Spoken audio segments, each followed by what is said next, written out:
कल से अगर हम देखें तो भारत में 1396 नए पॉजिटिव केस आए हैं, which takes our total confirmed cases to 27,892। 20,835 people जो हैं वो एक्टिव मेडिकल सुपरविजन में हैं। पिछले एक दिन में 381 पेशेंट्स आर फाउंड क्योर्ड, जिससे कि हमारा total persons who have been cured the number become 6,184। इसको अगर हम देखें तो हम पाते हैं कि हमारा रिकवरी रेट 22.17% हो चुका है। And the positive news is कि हम देख रहे हैं कि प्रोग्रेसिवली हमारे रिकवरी रेट में इजाफा हो रहा है, हमारा रिकवरी रेट बढ़ रहा है। 16 डिस्ट्रिक्ट हैं देश के जहां पर कि पिछले 28 दिनों से कोई केस रिपोर्ट नहीं हुआ है।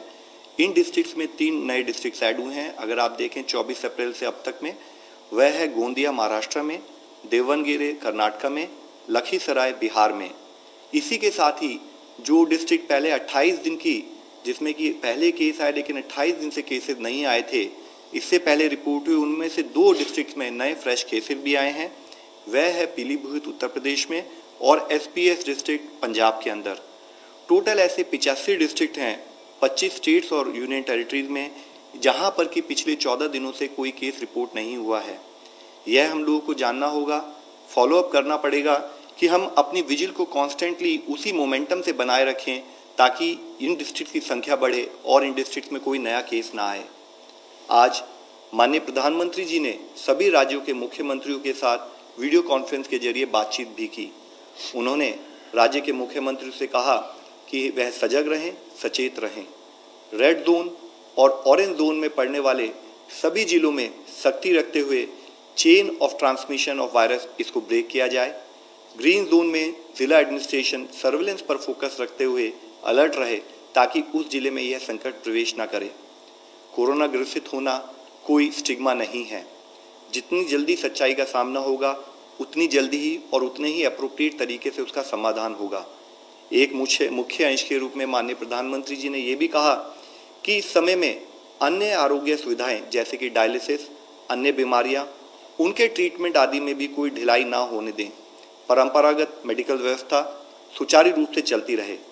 रेड जोन से ऑरेंज जोन, ऑरेंज जोन से ग्रीन जोन में जिले को ट्रांसफॉर्म करना ही हमारा मंत्र होना चाहिए।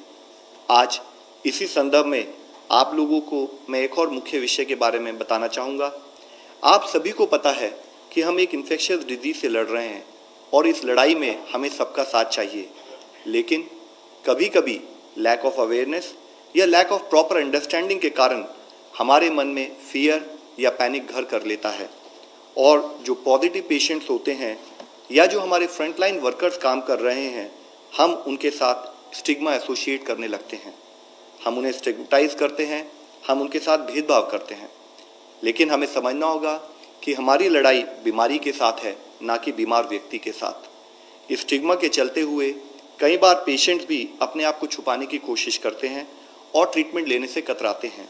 इससे ना केवल उस पेशेंट को हार्म होता है, उसकी फैमिली को हार्म होता है, बल्कि पूरी सोसाइटी को नुकसान होना संभव है। ज़रूरत है कि हम पेशेंट्स का साथ दें, उसके साथ खड़े हों और उसका सपोर्ट बने। हमें मिस इन्फॉर्मेशन और पैनिक को फैलने से रोकना है। कोविड-19 के स्प्रेड के लिए किसी भी कम्युनिटी या एरिया को लेबल नहीं करना है।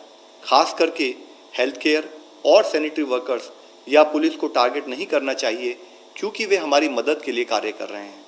स्टिग्मा के इस डीप रूटेड इशू को एक इंटेंसिव कैंपेन के माध्यम से आज हम सबको मिलकर एड्रेस करने की ज़रूरत है।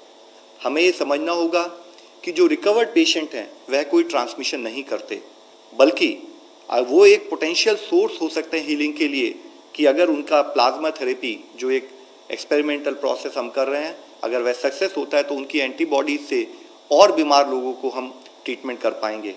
आज ज़रूरत है कि हर यूथ ग्रुप, हर एनजीओ, हर सेल्फ हेल्प ग्रुप, हर पंचायत लीडर, ग्रास रूट में काम करने वाला हर मनुष्य वह खड़ा हो, वह आगे आए और कम्युनिटी में इस बिहेवियरल चेंज के लिए हम सब मिलकर प्रयत्न करें। मैं फिर से दोहराना चाहूँगा कि ये लड़ाई पेशेंट्स की नहीं है, डॉक्टर्स की नहीं है, सरकार की नहीं है, बल्कि पूरे समाज और पूरे देश की लड़ाई है। पूरे समाज को साथ लिए बिना, पूरे समाज का सपोर्ट लिए बिना हम ये लड़ाई कभी नहीं जीत पाएंगे।